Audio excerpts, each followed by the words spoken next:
দুনিয়ার প্রেশার আসতেছে, আচ্ছা আমার যদি চান্স না হয়, আচ্ছা আমি যদি চান্স না পাই তাহলে আমার কি হবে, আমি তো এই এই পরীক্ষাটা তো আমার লাইফের শেষ পরীক্ষা। আমার কাছে হঠাৎ মনে হয় ভাই আমার মনে হয় বেসিকে প্রবলেম, আমি বেসিকগুলো দেখা শুরু করি।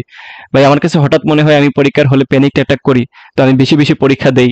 ভাই আমার কাছে হঠাৎ মনে হয় আমি পড়াশোনায় মনোযোগী কম, তাই আমি বেশি মনোযোগ দেওয়ার চেষ্টা করি। সো আজকের ভিডিওটা মোস্ট প্রবাবলি এরকম হতে যাচ্ছে। তোমার যে ফ্রেন্ডগুলা সেকেন্ড টাইম নিয়ে প্রবলেমে আছে এবং সেকেন্ড টাইম দিবে ভাবতেছে কিন্তু এখনো শুরু করে নাই, কিংবা যদি তোমরা নিজেরাও হতাশায় থেকে থাকো, তাহলে এই ভিডিওটা অ্যাটলিস্ট তোমাকে হতাশা থেকে রিলিজ করার চেষ্টা করবে। এটা আমি তোমাকে ইনসিউরিটি দিতে পারি। সো আমি তোমাদেরকে আজকে কয়েকটা পয়েন্ট নিয়ে আলোচনা করে শেষ করে দিব। সো ধৈর্য ধরে পুরো ভিডিওতে থাকো, আই থিঙ্ক তোমার জন্য এটা অনেক বেশি হেল্পফুল হবে। দেখো, সেকেন্ড টাইম জার্নিটা আসলে শুরু করার শুরুতে, হ্যাঁ একদম শুরুতে কিছু ব্যাপার আমাদের মাথায় কাজ করা উচিত কিন্তু করে না। যেমন আমরা ফার্স্ট টাইমে চান্স না হওয়ার পরে দেখো কয়েক টাইপের সেকেন্ড টাইমার আছে। প্রথমত হচ্ছে যারা পড়াশোনা করে সেকেন্ড টাইমার হয়েছে, অর্থাৎ সে সব ধরনের গাইডলাইন ফলো করছিল, সে নিজের মতো করে দিনরাত পড়াশোনা করছে এবং তার নিজের চেষ্টার কোনো কমতি ছিল না, তারপরে সে সেকেন্ড টাইমার হয়ে গেছে। এটা হচ্ছে এক টাইপ। আরেক টাইপ হচ্ছে যে সে ভবঘুরে ছিল, ফাঁকিবাজ ছিল, হয়তোবা কোনো একটা খারাপ ইনসিডেন্সের জন্য সে সেকেন্ড টাইমার হয়ে গেছে বাই ডিফল্ট। তো আমি আসলে তুমি যেই টাইপের স্টুডেন্ট হও না কেন, এই ভিডিওটার ইন জেনারেল আলোচনা থাকবে। তুমি যেই টাইপের থাকো না কেন, তুমি যদি সেকেন্ড টাইমার থাকো তাহলেই তোমাকে এই ভিডিওটা হেল্প করবে। আচ্ছা এবার আসো, যে শুরুতে আমাদের কিছু থিঙ্ক করা উচিত যে আমাদের ফার্স্ট টাইমে যাদের চান্স হয় নাই তারা ভাবে কি যে আমি সেকেন্ড টাইম দিলে হয়তোবা আমার নিজের ভাগ্যের আরেকটা পরীক্ষা হয়ে যাবে, হয়তোবা আমার ফার্স্ট টাইমে ভাগ্যে কাজ করে নাই, আমার নিজের চেষ্টার কোনো কমতি ছিল না, তারপরেও হয় নাই। সো সেকেন্ড টাইম দিলে হয়তোবা আমার ভাগ্যের পরিবর্তন আসতে পারে। এটা হচ্ছে প্রথম টাইপের যারা পড়াশোনা করে সেকেন্ড টাইমার হয়েছে। আর দ্বিতীয় টাইপের যারা যে ফাঁকিবাজ ছিল, তারা থিঙ্কিং করে যে আমি সেকেন্ড টাইমে একদম জান লাগায় পড়বো, দেন পরীক্ষা দিয়ে চান্স পেয়ে যাব। আর অলরেডি যারা জান লাগায় পড়ছে তারপরে সেকেন্ড টাইমার হয়েছে, তাদের আসলে ওই থিঙ্কিংটা আসে না। তারা ভাবে যে আমি সর্বোচ্চ লেভেলের পরিশ্রম করছি, এখন আমার ভাগ্যে সায় দেয় নাই দেখে আমার হয় নাই, এবার আমি হচ্ছে আবার চেষ্টা করে আমার ভাগ্যটাকে পরীক্ষা করব। তো এই জিনিসটাতে আসলে প্রবলেম আছে। দেখো, তোমার পরীক্ষা যেহেতু কম্পিটিটিভ পরীক্ষা, এটা যেহেতু লাখখানেক মানুষজন পরীক্ষা দিয়ে দেয় এই জায়গাটাতে, তার মানে এইখানে একটা হিউজ পরিমাণ চান্স পায় কিন্তু। তো হিউজ পরিমাণ চান্স পাওয়ার মধ্যে আমি মনে করি না যে ভাগ্যটাকে তুমি বড় করে দেখা উচিত। অলরেডি জিএসটির কথা যদি চিন্তা করো বা কোনো একটা বড় ধরনের পরীক্ষার কথা যদি চিন্তা করো, তাহলে এটলিস্ট 3000 পোলাপান কিন্তু সুযোগ পায়, যে কোনো একটা সাবজেক্ট পায়। হ্যাঁ, ভার্সিটিতে, যে কোনো ভার্সিটিতে। তো এই 3000-এর কি ভাগ্য তুমি বলবা যে 3000-এর ভাগ্য ভালো ছিল, বাকি যারা চান্স পায়নি তাদের ভাগ্য ভালো না? এটা তো বলতে পারবা না, তাই না? কারণ ভাগ্যর যে ব্যাপারটা সেটা তখন আসে যখন যে দেখা যাচ্ছে যে একজন বা দুইজনের মধ্যে জাস্ট একজনকে নেওয়া হবে। তো ওইখানে আসলে ভাগ্যের ব্যাপারটা চলে আসে যে হ্যাঁ এখানে ভাগ্য কাজ করতে পারে, হয়তোবা কোনো একটা সম্ভাবনা বা পসিবিলিটি কাজ করতেছে। বাট একটা জায়গায় যখন হিউজ মানুষজন চান্স পায়, সেখানে ভাগ্য ছাড়াও আরেকটা জিনিস বেশি কাজ করে, সেটা হলো ওইখানকার প্রসেসটা তুমি ঠিকঠাক মতো ফলো করছো কিনা, বা তুমি ওইটাতে চান্স পাওয়ার যোগ্য কিনা। যোগ্যতার কোয়েশ্চেন চলে আসে। তুমি পরিশ্রম করছো, দ্যাট ডাজন্ট মিন যে তোমার পরিশ্রম কাজে লাগতে হবে এবং তুমি কাজে লাগানোর মতো পরিশ্রম করছো, এটা কিন্তু সত্য না। ফার্স্ট টাইমে অনেকেও যে ভুলটা করে যে সে বেসিক গুলা ক্লিয়ার করে, সে ঠিকঠাক মতো এইচএসসির গাইডলাইন গুলো ফলো করে, বিভিন্ন ইউটিউবের বড় ভাইদের কথাবার্তা শুনে, পীরদের কথাবার্তা শুনে সে ঠিকঠাক মতো পড়াশোনা চালায় যায়, কিন্তু দিন শেষে যে অ্যাপ্লিকেশন করার যে ব্যাপারটা, সেটা আসলে তার হয়ে ওঠে না। মনে করো যে একজন পড়াশোনা করা ইঞ্জিনিয়ার, হ্যাঁ, আর একজন টেকনিশিয়ান, তারা দুইজনের মধ্যে আমি মোর প্রেফারেবল বলবো এজ এ ফ্রেশার হিসাবে টেকনিশিয়ানকে। কেন? একজন ট্রিপল ইঞ্জিনিয়ার মনে করো সে একটা ক্যাপাসিটরের কাজ সম্পর্কে জানলো, যে ক্যাপাসিটরের হচ্ছে এনোড ক্যাথোড নামে দুইটা কি বলা যায় দণ্ড থাকে, একটা দিয়ে ইলেকট্রন পাস হয়, ইলেকট্রনের চার্জগুলো এখানে জমা থাকে। হ্যাঁ, দেন এটা হচ্ছে তোমার রিজার্ভেশন হিসেবে কাজ করে। নানান ধরনের জটিলতা, অনেক ধরনের জটিলতা শিখলো, ম্যাথ করলো, অনেক কিছু করে ফেললো, কিন্তু সে একটা ফ্যানে ক্যাপাসিটর লাগাইতে পারে না। মনে করো বাসায় একটা ফ্যান নষ্ট হয়েছে, সে ক্যাপাসিটর লাগাইতে পারে না। তো ওইটা আসলে তার অ্যাপ্লিকেশন হয় নাই। তার পড়াশোনা ঠিকঠাক আছে কিন্তু অ্যাপ্লিকেশনটা ঠিকঠাক মতো হয় নাই। তো এটা আসলে কোনো ধরনের আউটকাম নিয়ে আসে না। আর ওয়েদার একজন টেকনিশিয়ান, সে কিন্তু ওই ম্যাথগুলা জানে না, সে জানে না অ্যানোড কোনটা ক্যাথোড কোনটা, সে বুঝে না এখানে কি রিজার্ভ হয়, বাট সে জানে যে কিভাবে এটা লাগাইতে হয়, অ্যাপ্লিকেশনটা জানে। তাহলে তফাৎ কিন্তু আছে, তাই না? সো তুমি অনেক বেশি পড়াশোনা করবা, এটার মানে এটা না যে তুমি আসলে অ্যাপ্লিকেশনের মতো পড়াশোনা করছো কিনা, তোমার পড়াশোনাটাকে তুমি অ্যাপ্লিকেবল করার মতো পড়াশোনা করতেছো কিনা। এই অ্যাপ্লিকেশন লাইফের অ্যাপ্লিকেশন, এটা না, এটা আবার ধরে নিও না। এই অ্যাপ্লিকেশন হচ্ছে যে তোমার পরীক্ষার হলের অ্যাপ্লিকেশন, যে আমি পরীক্ষার হলে প্রবলেম সলভিং করতে পারি কিনা। একটা প্রবলেম আমাকে বাসায় করতে দেওয়া হইলে আমি অনেক সময় লাগায় করতে পারি, কিন্তু পরীক্ষার হলে একটা প্রেশারাইজড ক্রিয়েট করে একটা কঠিন মুহূর্তে আমাকে একটা প্রবলেম সলভ করতে দেওয়া হয়েছে, তখন আমি পারতেছি না। এইটা একটা বড় ধরনের প্রবলেম, এটা হচ্ছে অ্যাপ্লিকেশনের প্রবলেম। তো এই প্রবলেমটা আসলে তোমরা অনেকেই ধরতে পারো না, তোমরা নিজেদের মতো করে পড়াশোনা করে যাও, নানান ধরনের গাইডলাইন ফলো করো, কিন্তু অ্যাকচুয়াল গাইডলাইনটা হয়তো তোমাদের কাছে পৌঁছায় না, কিংবা পৌঁছানোর পরেও হয়তো বা তোমরা সেটা অ্যাপ্লিকেশন করতে পারো না, এজ ইউজুয়াল সবকিছু চলতে থাকে। এটা তো হবে না। তো এই থিঙ্কিংটা থেকে বের হয়ে আসো। পরে যেটা আমি বলবো তোমাদেরকে, দেখো রেগুলারিটি একটা ব্যাপার স্যাপার, যে রেগুলারিটি মেনটেন করতে হয়। একজন স্টুডেন্ট হিসেবে তোমাকে পাঞ্চুয়াল হওয়াটা অনেক জরুরি। তোমার লাইফে, ব্যক্তিগত লাইফে অনেক কিছু হয়ে যেতে পারে, হয়তোবা ঘুম থেকে উঠে দেখলা যে তোমার কেউ আপনজন কেউ মারা গেছে, হইতে পারে যে তোমার ঘুম থেকে ওঠার পরে তোমার বাসায় কোনো এমন একটা ঝামেলা সৃষ্টি হয়েছে যে তুমি ওইটার একজন হকদার হয়ে গেছো, যে তুমি ওই ঝামেলা থেকে চাইলেও বের হইতে পারতেছো না, কিংবা একটা বড় ধরনের অ্যাক্সিডেন্ট হয়ে গেল তোমার নিজের অথবা বাসার কারোর। তাহলে এই যে ব্যাপারগুলা, এই জিনিসগুলা কিন্তু লাইফে আসতেই থাকবে, হতেই থাকবে। এমন কেসে অনেকে আছে যারা সুইসাইড পর্যন্ত করতে চায় নানান কারণে, হ্যাঁ, নানান এনজাইটি ডিপ্রেশনের কারণে। তো পার্সোনাল লাইফ একদিকে, পড়াশোনা হচ্ছে আরেক দিকে, তাই না? যখন তুমি একটা পরীক্ষার হলে যায় বসো, কখনোই কোনো পরীক্ষার যে ইনভিজিলেটর থাকেন কিংবা যারা প্রশ্নপত্র মূল্যায়ন করেন, তারা জিজ্ঞেস করে না যে বাবা তুমি আহ, প্রস্তুতি চলাকালীন সময়ে কি ধরনের প্রতিবন্ধকতার শিকার হয়েছে, তুমি কি পার্সোনাল কোনো প্রবলেম ছিল তোমার? আচ্ছা বাবা তুমি কেন পড়তে পারো নাই? আচ্ছা বাবা তোমার কি টাকা পয়সার সমস্যা ছিল? বাবা তোমার কি এমন ছিল যে তুমি পড়াশোনার জন্য তোমার পরিবেশটা ছিল না? এরকম তো জিজ্ঞেস করে না, তাই না? তো যেহেতু এই জিনিসগুলা কেউ দেখে না, মানুষজন দেখে শুধুমাত্র সফলতাটাই দেখে, আউটকামটা দেখে, ইনপুট কতটুকু দিচ্ছ, কিভাবে দিচ্ছ, এটা কেউ দেখে না। দুনিয়াটা এমনই, গিভ অ্যান্ড টেক রিলেশনশিপ। তাহলে সেই জায়গাটাতে ডেফিনেটলি তোমার ওই পার্সোনাল লাইফটাকে তোমার পড়াশোনার লাইফের সাথে মিলায় নিলে কিন্তু সমস্যা হয়ে যাবে।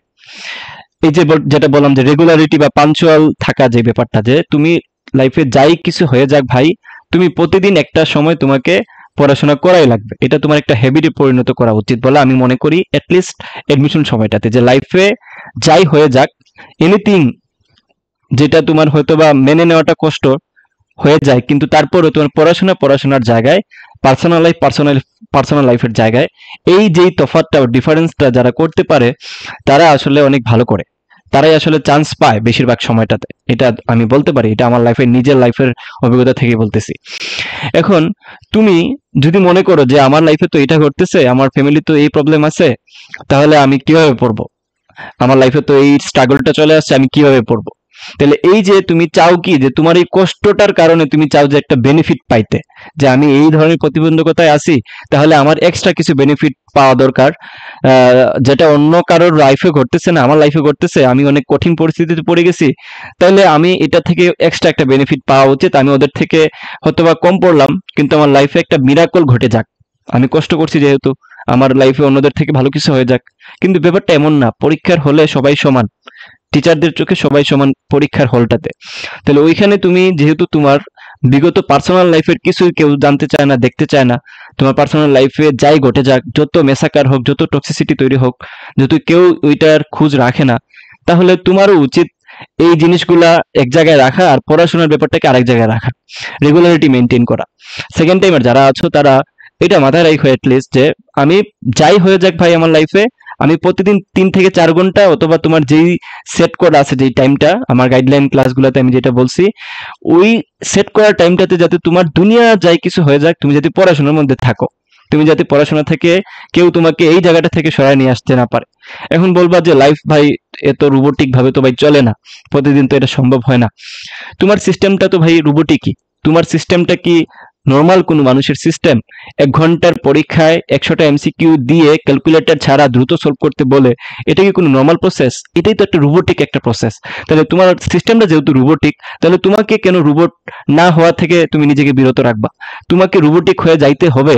জীবনটা এরকমই, কোনো স্মুথ কিছু না। তোমার লাইফটা যেহেতু একটা সিস্টেমের ওয়েতে চলতে হয়, তোমাকে একটা সিস্টেমের মধ্যে দিয়ে তোমাকে যাইতে হয়, তাহলে তুমি কেন সিস্টেমিক্যালি রোবোটিক আচরণ করবা না? আমি আশা করি বুঝাইতে পারছি তোমাদেরকে। ইমোশন এক জায়গায় আর রিয়েলিটি আরেক জায়গায়। তোমরা ইমোশন দিয়ে এই বয়সটাতে আমিও ভাবছি, তোমরাও ভাববা।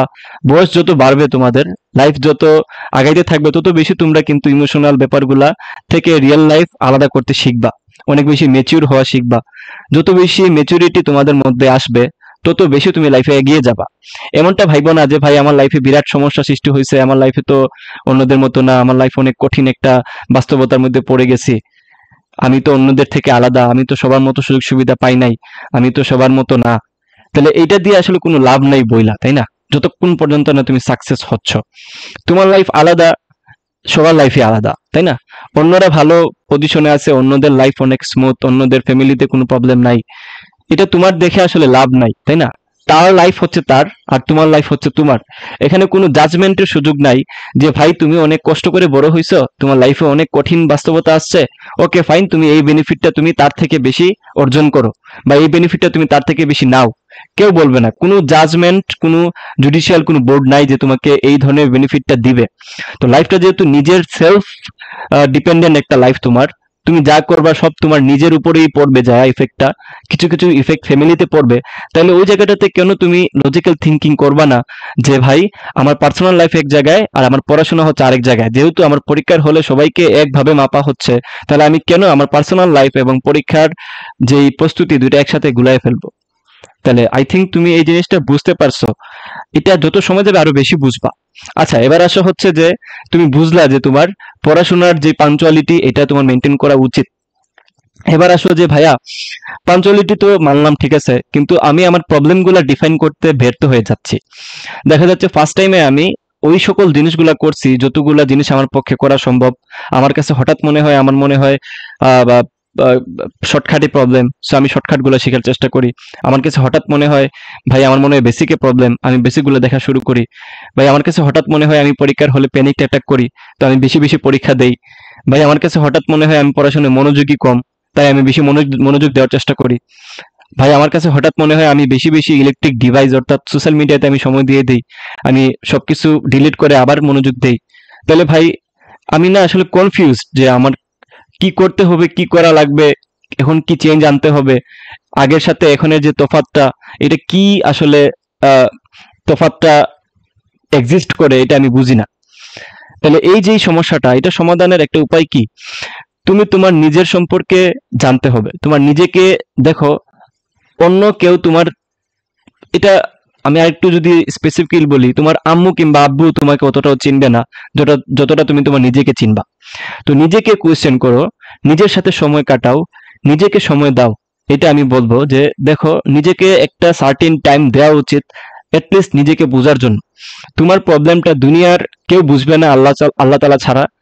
হ্যাঁ, তো যেই প্রবলেমটা আল্লাহ তাআলা ছাড়া কেউ বুঝে না, তাহলে এই প্রবলেমটা তুমি কেন আসলে অন্যজনের উপরে দিয়ে দিবা যে ওই ভাই এসে আমাকে বলুক আমার প্রবলেম কি, ওই ভাই এসে বলুক আমার কেন চান্স হচ্ছে না। তুমি জানো যে তোমার কেন চান্স হয় না, তোমার কোন জায়গায় প্রবলেম, এটা তুমি জানো, তাই না? তুমি হাইব্রিডাইজেশনের মতো একটা সহজ একটা টপিক তুমি বারবার মনে করতে পারতেছো না, কিংবা তুমি স্টার্ট কোডন কোনটা, বায়োলজির একটা ছোট্ট টপিক তোমার মাথায় থাকে না, কিংবা তুমি ভেক্টরের ওই আপেক্ষিকতার ব্যাপারটা এখন পর্যন্ত বুঝো না। তাহলে এই যে ছোট ছোট ব্যাপারগুলা, এগুলা তুমি ছাড়া দুনিয়ার আর কেউ বুঝবে? জীবনেও বুঝবে না। তো তোমার প্রবলেমটা তুমি বুঝবা। তাহলে এই প্রবলেমগুলো যে তোমার হচ্ছে, তুমি যে কনফিউজড হয়ে যাচ্ছ যে আমার কোন জায়গায় প্রবলেম, এটার জন্য তোমার নিজেকে অনেক বেশি সময় দেওয়া লাগবে। নিজেকে সময় দেওয়া মানে কি এই যে এক জায়গায় চুপ মেরে বসে থাকলাম দেন ধ্যান করলাম, জিনিসটা এমন না। নিজেকে যাচাই করার সবচেয়ে বড় উপায় হচ্ছে এক্সাম। তুমি তোমার এক্সামের মাধ্যমে নিজেকে যাচাই করো যে তোমার কোন জায়গায় প্রবলেম হচ্ছে। বেসিকে প্রবলেম, পরীক্ষার হলে যা ভুলে যাওয়ার প্রবলেম, নাকি আমার প্রশ্নপত্র হাতে নেওয়ার পরে একটা কোশ্চেন বুঝতেই প্রবলেম হয়, নাকি আমি 60 মিনিটের ভিতরে পুরো জিনিসটা কভার করে দিয়ে আসতে পারি না, এটা প্রবলেম হয়, নাকি পরীক্ষার হলে যাওয়ার পরে মাথা ফাঁকা হয়ে যায়। এই প্রবলেমটা তখন বুঝবা যখন তুমি বেশি বেশি এক্সাম দিবা। এজন্য দেখবা যে আমি পুরা সময়টাতে একটা ব্যাপার বলি তোমাদেরকে, যে প্রচুর পরীক্ষা দিতে হয়। যত বেশি পরীক্ষা দিবা, আমার প্রত্যেকটা ভিডিওতে আমি এটা বলার চেষ্টা করি যে যত বেশি পরীক্ষা দিবা তত বেশি নিজের ভুলগুলা খুঁজে পাবা, নিজের উইকনেস তত বেশি খুঁজে পাবা। আর যত বেশি নিজের উইকনেস খুঁজে পাবা তত বেশি তোমার খুশি হওয়া উচিত যে হ্যাঁ আমি এই একটা প্রবলেম পাইছি, এটা আমাকে সলভ করা লাগবে। আমাদের সেকেন্ড টাইমে আরেকটা বড় প্রবলেম কি হয় জানো? আমাদের আরেকটা বড় প্রবলেম আছে, সেটা হলো যে আমরা নিজেকে খুব তাড়াতাড়ি জাজমেন্টে চলে যাই। কি জাজমেন্ট? কোনো একটা প্রবলেম হয়তো বা পারি নাই, কোনো একটা ম্যাথ হয়তো বা আমি সলভ করতে পারি নাই, সাথে সাথে জাজমেন্টে চলে যাই। আচ্ছা, এই সহজ জিনিস আমি পারি নাই, তাহলে আমাকে দিয়ে কি চান্স হবে? আমার মাথা তো কিচ্ছু নাই, আমি একটা হাদারাম, আমার ফার্স্ট টাইমে হয় নাই, এবারও হবে না। ছোট্ট একটা জিনিস আমি কেন ভুল করলাম? এত ইজি একটা ব্যাপার আমি কেন ভুল করলাম? আর ইজি একটা জিনিস যদি আমি ভুল করে যাই, তাহলে আমি কি চান্স পাবো? আমি কি এটার হকদার? আমার থেকে তো অনেক বড় বড় ব্রিলিয়েন্ট পোলাপান আছে, যারা অনেক সুযোগ সুবিধা পাইছে, বড় বড় কোচিং করছে, অনেক টাকা দিয়ে টিচার রেখে পড়ছে, ফিজিক্স কেমিস্ট্রি ম্যাথের উপরে বস হয়ে বসে আছে। তাহলে আমি এই ছোট্ট একটা ব্যাপার ভুল করলাম, আমার কি চান্স হবে? এই যে কোয়েশ্চেনটা, যে নিজের উপর জাজমেন্টটা চলে আসা, এটা প্রবলেম। এই প্রবলেমটা আমার মধ্যেও ছিল একটা সময়ে, যখন কম মেচিউর ছিলাম, যখন বাচ্চা ছিলাম তখন। তো এই প্রবলেমটা ওভারকাম করবা তখন যখন নিজের উপর বিশ্বাস তুমি নিজে করবা। এই বিশ্বাসটা না অন্য কেউ তোমাকে করে দিতে পারবে না।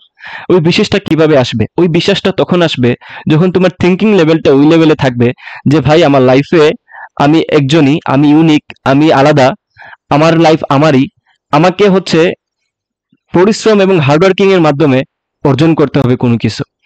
আমি একটা প্রবলেম পারি নাই, ওকে, ইজি একটা প্রবলেম নাই পারতে পারি, সবাইকে সবকিছু সবসময় পারা লাগবে এমনও তো না। অনেক বড় বড় ব্রিলিয়েন্ট স্টুডেন্টরা কিন্তু চান্স পায় না, দেখো। তো তারা তো অনেক ব্রিলিয়েন্ট থাকার পরেও চান্স পায় না। ইভেন্টুয়ালি এটাও যদি আমি তোমাদেরকে বলি যে এমআইটির বেশ কিছু স্টুডেন্টদেরকে দিয়ে যদি তুমি পরীক্ষা হলে বসায় দাও আমাদের বাংলাদেশের পরীক্ষায়, হ্যাঁ, ইংলিশ কোয়েশ্চেন করে, দেখবা যে বেশিরভাগই চান্স পাচ্ছে না, কারণ সে ওই সিস্টেমের সাথে সে সে তার মিল নাই, তার সে ওই সিস্টেমের মধ্যে দিয়ে আগে কখনো যায় নাই, সে ওইভাবে করে প্রস্তুতি নেয় নাই। তাহলে সে পারবে না, এটা খুবই স্বাভাবিক। তাহলে সে কি ওই সময়টাতে তুমি তাকে বলবা যে সে তো মেধাবী না, তারে দিয়ে কি কিছু হবে? সে তো ছোট্ট একটা জিনিস পারলো না। হ্যাঁ, সে যেহেতু এমআইটিতে পড়ে, তাহলে এই কোশ্চেন গুলো কেন পারলো না? তার কি আসলে পারার কথা? সে তো প্রপার প্র্যাকটিস করে নাই, বা প্রপার সিস্টেম সম্পর্কে তার নিজের খাপ খাওয়াইতে পারে নাই। হ্যাঁ, তাহলে এই হচ্ছে ব্যাপারটা। তাহলে তুমি যদি একটা প্রবলেমে আটকায় যাও বা সহজ একটা জিনিস না পারো, ঘাবড়ানোর কিছু নাই, আবার শুরু করো। এখন একটা জিনিস ভুল হচ্ছে, ওইটা একবার সলিউশন করার পরে আরেকবার ভুল হবে না। কয়েকদিন কয়েক মাস পরে দেখবা যে তুমি অনেক দ্রুত ওই জিনিসগুলো সলভ করতে পারতেছো। বাট প্রথম দেখাতে একটা জিনিস হয় নাই দেখে এত বেশি জাজমেন্টাল হয়ে যাওয়া, নিজেকে জাজ করে ফেলা, এটা কিন্তু ঠিক না। জাজমেন্টাল হওয়াটা তখন উচিত যখন তোমার প্রস্তুতিটা শেষ হয়ে যাবে তখন। বাট শুরুর দিকের প্রস্তুতি, এই সময়টাতে ঠাস করে জাজ করে ফেলবা, আমাকে দিয়ে কিচ্ছু হবে না, আমি এই ছোট্ট একটা জিনিস পারলাম না, আমাকে দিয়ে হবে না, হবেই না, আমাকে দিয়ে ফার্স্ট টাইমে হয় না, ইজি ইজি জিনিস, তাইলে তো হবে না। এই জিনিসটা চেঞ্জ করতে হবে তোমার, এই থিঙ্কিংটা তোমার চেঞ্জ করতে হবে।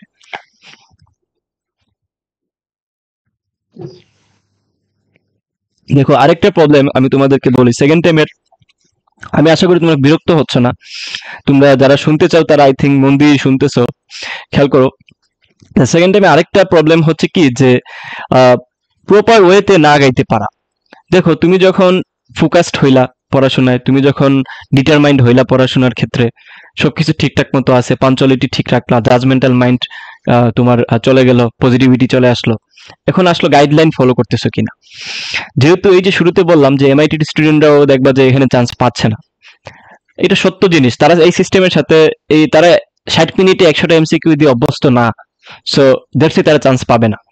তার মানে গাইডলাইনটা তোমরা বুঝতে পারতেছো যে গাইডলাইনটা অবশ্যই ফলো করা উচিত, একটা ট্রেনিং এর মধ্যে দিয়ে থাকা উচিত। এবং ওই ট্রেনিং এ তুমি আসো কিনা, তুমি সবকিছু ঠিকঠাক মতো মন দিয়ে হার্ডওয়ার্কিং করতেছো, বাট হার্ডওয়ার্কিংটা তুমি সঠিকভাবে করতেছো কিনা, এখানে চলে আসে গাইডলাইন। এখন একটা প্রপার গাইডলাইন তোমাকে মেনে চলতে হবে শুরু থেকেই। তুমি কোনো একজনকে তোমার গুরু মানতে পারো, হ্যাঁ, কোনো একজনকে। অনেক মানুষ আছে, অনেক টিচার আছে, তুমি হয়তোবা তুমি তোমার পরিচিত অনেক টিচার আছে, কিংবা ইউটিউবে অনেক ভাইয়া আছে, বা ইউটিউবে অনেক টিচার আছেন। যদিও কিছু ফ্রডও আছে এখানে, কিছু ফ্রড এরকম পাবা যে পরে হচ্ছে তোমার সাত কলেজে, কিন্তু সে ঢাকা বিশ্ববিদ্যালয় কিংবা সাধারণ বিশ্ববিদ্যালয় কিংবা বুয়েটে কিভাবে চান্স পাইতে হয় এগুলোর ভিডিও বানাচ্ছে, কোর্স বেচতেছে। তো এদের মতো হিপোক্রিট আসলে আমার আমার লাইফে আমি কখনো এদেরকে ওই ভালো চোখে দেখতে পারবো না, কারণ এরা হিপোক্রিট, এরা হচ্ছে ব্যবসায়ী।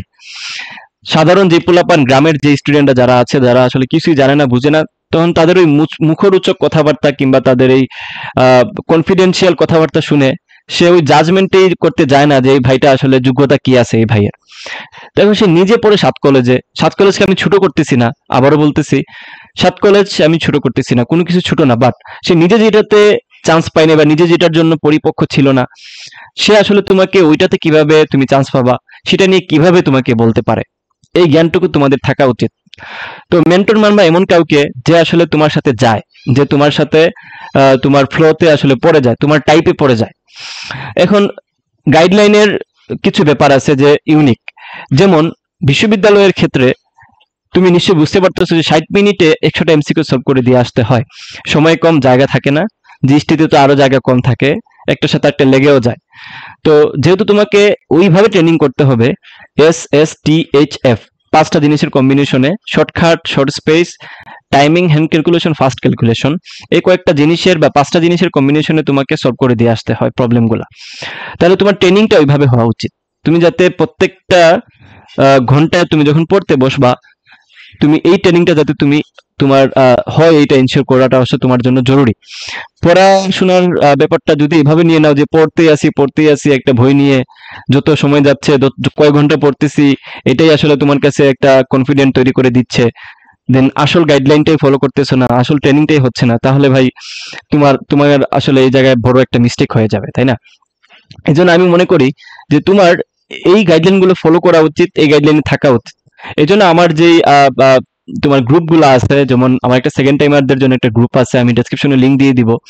ওইখানে আমি যত সেকেন্ড টাইমের যত গাইডলাইন আছে, কিভাবে কি করতে হয় না করতে হয়, guideline at least as a mentor, ওইখানে কিন্তু সবগুলো জিনিস ফ্রি পেয়ে যাবা। সো তুমি ওগুলো দেখতে পারো, অথবা আমার পেড কোর্সটাও নিতে পারো, কারণ এখানে যারা সেকেন্ড টাইমার, আমি জানি না আসলে বাংলাদেশে সেকেন্ড টাইমারদের জন্য আলাদা করে কোনো বড় প্ল্যাটফর্ম আছে কিনা। সো আমি নিজে পাই নাই আসলে, সো ওই জায়গাটা থেকে আমি কাজ করা শুরু করছি, এখান থেকে ভালোই একটা সাফল্য আসছে।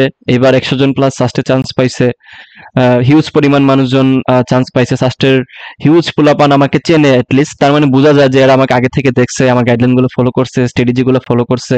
তোমরা কোর্স রিভিউ গুলো দেখতে পারবা এবং তাদের সেমিনার গুলো দেখে বুঝতে পারবা, তাদের কমেন্ট গুলো চেক করলে বুঝতে পারবা, আমি ডেসক্রিপশনে সব দিয়ে দিব। সো তুমি আমার ক্লাস বা আমার গাইডলাইন গুলো ফলো করতে পারো, এই হচ্ছে বিষয়। তো যদি ওই প্রপার গাইডলাইনটা ফলো করে না পড়তে পারো, তাহলে আমি মনে করি না যে তুমি ওই আগের যে জিনিসগুলো বললাম ওগুলা থাকার পরেও তুমি চান্স পাবা বলে। চান্স পাইতে গেলে গাইডলাইনটা তোমাকে মাস্ট বি ভালো মতো ফলো করা লাগে, এটা মানে আমি সিউরিটি দিতে পারি। এবার আসো হচ্ছে আমি ভিডিওর শেষ পর্যায়ে চলে আসছি। আমি যদিও এত লম্বা সময় কখনো কথা বলি নাই, বাট তোমাদের যেহেতু ইচ্ছা ছিল অনেকের, সো একটু চেষ্টা করতেছি আর কি। আচ্ছা দেখো, আমি 50 মিনিট টানা কথা বলতে পারবো, কারণ আমি ক্লাস নিয়ে অভ্যস্ত। তো সো আমার 50 মিনিট টানা কথা বলতে কোনো অসুবিধা নাই, বাট আমি জানি তোমরা অনেকেই বোরিং ফিল করবে। আচ্ছা, এবার আসি লাস্ট যে ব্যাপারটা, সেটা হলো যে আমার নিজস্ব যে অভিজ্ঞতা থেকে আমি বলতে পারি যে শেষ সময়টা অথবা পরীক্ষার 2 থেকে 3 মাস আগে এই জিনিসটা মাথায় সবসময় কাজ করা উচিত যে তোমার চান্স হয়ে গেছে। আবারও বলতেছি, ওইটা ওভার কনফিডেন্ট না, এটা বিশ্বাস করা, এটা তোমার মাথায় থাকা উচিত যে আমার চান্স হবে। তুমি যদি তখনও কনফিউশনে থাকো যে আমার কি আসলেই চান্স হবে কিনা, তাহলে তুমি আসলে পিছিয়ে থাকবা। একটা জিনিস তোমাদেরকে আমি বলি, মানুষের ব্রেন এমন একটা আশ্চর্যকর একটা ব্যাপার, এখানে এটার যে মেকানিজম, যখন সে প্রেসারে থাকে না, তখন দেখবা যে সে সঠিকভাবে কাজ করতেছে না। কোনো একটা জিনিস সে নিয়মিত আগে যেভাবে করতো ওইটা টেনশনে থাকা অবস্থায় ওই আগের নিয়ম মেনে করতে পারে না। দেখবা যে তুমি টেনশনে থাকলে কোনো একটা জিনিস ভুলে গেছো, দেখবা যে তোমার ভালো লাগতেছে না, দেখবা যে তুমি বারবার কোনো একটা জিনিস ভুল করে যাচ্ছ। তার মানে এই টেনশনের ব্যাপারটা অনেক বেশি তোমার লাইফে ইফেক্ট ফালাবে, লিস্ট পরীক্ষার সময়টা তো ফালাবেই। এই টেনশনের ব্যাপারটা আসে প্রেসার থেকে। তুমি যখন অনেক বেশি প্রেসারাইজড হয়ে যাবা যে আমার চান্স হবে না, আমার কি চান্স হবে কিনা, ওভার থিঙ্কিং যখন তুমি বেশি করবা, তখন তোমার মাথায় আসলে এই জিনিসগুলা বেশি কাজ করে এবং বেশি প্রেসারাইজড হয়ে যাও তুমি। এই যে প্রেসারাইজড হয়ে গেলা না, তখন এই প্রেসারাইজড থাকার কারণে তুমি শেষ সময়টাতে তোমার যথেষ্ট পরিমাণ পরিশ্রম, চেষ্টা, গাইডলাইন, তারপর নেগেটিভ জিনিসপাতি বাদ দেওয়া, তারপর জাজমেন্ট বাদ দেওয়া, এগুলো থাকার পরে ওই গুণগুলো থাকার পরে তোমার চান্সটা না হবে না। কারণ দেখো, পরীক্ষার হলে গেলেই তুমি দেখবা দুনিয়ার প্রেশার আসতেছে। আচ্ছা, আমার যদি চান্স না হয়, আচ্ছা আমি যদি চান্স না পাই, তাহলে আমার কি হবে? আমি তো এই পরীক্ষাটা আমার লাইফের শেষ পরীক্ষা। এই পরীক্ষাতে যদি আমার না হয়, তাহলে আমি আর কিছুই করতে পারবো না। একটা যদি ভুল হয়ে যায় পরীক্ষার হলে, মনে করে এমসিকিউ একটা ভুল হয়ে গেছে তোমার, তো তুমি ওই একটা এমসিকিউ ভুল করে দেওয়ার কারণে তোমার পরবর্তী যেই বাকি ৯৯টা এমসিকিউ যেগুলা তুমি হয়তোবা পারতা, সেগুলো তুমি ভুল করে দিতে পারো শুধুমাত্র প্রেশারের কারণে। একটা ভুল হওয়ার কারণে মনে হবে যে ইস, একটা সহজ জিনিস ভুল করে ফেললাম, আমাকে দিয়ে বোধহয় হবে না। পরীক্ষার হলে তখন এই একটা জিনিস থেকে ঘাম পড়া শুরু করে, একদম শরীর কাঁপতে থাকে, মনে হয় হায় হায় আমি এটা কি করলাম। এই যে একটা হতাশা, একটা হা হুতাশ শুরু হয় তোমার ভিতরে পরীক্ষার হলে। আর ওইখানে আছে মাত্র ১ ঘন্টা, দেখবা যে ওই হা হুতাশ করতে করতেই তোমার ১ ঘন্টা চলে গেছে কোন দিক দিয়ে, কানের ফাঁক দিয়ে তুমি বুঝতেই পারতেছো না, কান টান গরম হয়ে মাথা গরম হয়ে শেষ। তাহলে এই জিনিসগুলা প্রেশারের কারণে আসে। তো স্কিপিং মাইন্ডসেট তোমার থাকা উচিত, তোমার স্কিপ করার মাইন্ডসেট থাকা উচিত, যে আমার একটা ভুল হয়েছে, ওকে, ১০০ এর ১০০ পাওয়া লাগে না চান্স পাইতে গেলে। তাহলে তুমি কেন একটা নিয়ে পড়ে থাকবা? তুমি কেন প্রেশারাইজড হবা? এই যে একটা ট্রেনিং, এই যে একটা মাইন্ড গেম, এই যে নিজেকে একটা কি বলা যায়, প্রপার ওয়েতে প্রস্তুত রাখা, নিজেকে একটা প্রপার কি বলা যায়, প্রিপেয়ার রাখা, এই ব্যাপারটা কিন্তু ডেফিনেটলি গাইডলাইন গুলা তোমাকে অনেক বেশি হেল্প করে এই ব্যাপারগুলাতে। ওইটা তুমি আমার ওই ক্লাসগুলাতে পাবা, আমার ফ্রি ভিডিওগুলোতে পাবা, গাইডলাইন গুলোতে পাবা। আশা করি এগুলো তোমাকে অনেক বেশি হেল্প করবে। তো আমি তোমাদেরকে বলবো যে পরীক্ষার আগের ৩ মাস বা ২ মাস বা যত বেশি পরীক্ষার টাইম আগায় আসবে, তুমি তত বেশি বিশ্বাস করা শুরু করো নিজেকে, যে ভাই আমার চান্স হবে, এখন আমি মেরিট আগাইতে যাব, আমার চান্স হয়ে গেছে, আমি এখন মেরিট আগাইতে যাব, আমি পারবো, শিওর, ইনশাল্লাহ আমি পারবো। এই যে আমি পারবো, আমি পারবো, হয়তোবা তুমি পারবা না, বাট এই যে নিজে নিজে বিশ্বাস করা যে আমি পারবো, নিজেকে নিজে বিশ্বাস করা এই যে আমি পারবো, আমি পারবো, এই ব্যাপারটা আসলেই তোমাকে পারতে সাহায্য করে। তুমি যদি নাও পারতা, দেখবা যে এই জিনিসগুলা, ছোট ছোট ব্যাপারগুলা, পজিটিভিটি গুলা তোমাকে পারতে সাহায্য করতেছে। হুম। তো এগুলো যদিও বাচ্চামি, বাট এগুলো আসলে অনেক বেশি কাজ করে। যেমন শাহরুখ খান একটা কথা বলতো সবসময়, যে উনি ঘুম থেকে উঠে সবসময় মাথায় রাখতো এটা, যে উনি সবচেয়ে বেস্ট, উনি ওয়ার্ল্ডের সেরা একজন মানুষ, উনি সবচেয়ে সেরা এবং সবচেয়ে ভালো এবং সবচেয়ে কি বলা যায় সাকসেসফুল একজন মানুষ। এই যে একটা পজিটিভিটি নিয়ে উনি প্রতিদিন ঘুম থেকে উঠে, এটা ওনাকে অনেকেই বলে যে এটা কি উনার বা কি বলা যায় এরোগেন্সি কিনা, বা সেলফ ওভার কনফিডেন্ট কিনা, উনাকে অনেকে জিজ্ঞেস করতো। বাট উনি একটাই আনসার করছিল, যে হেসে, যে অ্যাকচুয়ালি এই জিনিসটা যদি তুমি করো, তুমি নিজে ভাবো যে তুমি সেরা, তাহলে তুমি আসলে কিভাবে সেরা হবো বলো? যদি নিজেকে নিজে না ভাবো যে আমি ভালো, আমি সেরা, আমি পারবো, তাহলে তুমি কিভাবে পারবা বলো? তো নিজের উপর বিশ্বাস যদি তোমার নিজের না থাকে, হয়তোবা তুমি না পারতে পারো, না হইতে পারো, অনেক প্রতিবন্ধকতা আছে, বাট নিজেকে যদি বিশ্বাসই না করো যে আমি পারবো, তাহলে তুমি আসলে কিভাবে? এটা জরুরি। হ্যাঁ। তো আমি পরীক্ষার আগে এটলিস্ট আমি বলবো যে এই জিনিসটা মাথায় রেখো, যে আমি পারবো, আমাকে দিয়ে হবে, আমি ইনশাল্লাহ, আগে পারি নাই, এবার আমি আমার ওভারকাম করতে পারবো। আগে হয় নাই তো কি হয়েছে? আগে হয় না এটা মিনিং করে না যে আমি এবারও হবে না। না হলে তো তোমার মানুষ, উনার নাম কি ভুলে গেলাম, যে লাইট আবিষ্কার করছে, যে উনার নামটা ভুলে গেছি, যাই হোক, উনি ৭ বার চেষ্টা যদি না পাইতাম, উনি যে কত নাই, তাহলে তো হবেই না। তাহলে তুমি এই দুনিয়াতে লাইট হয়তো বা পাইতাম না।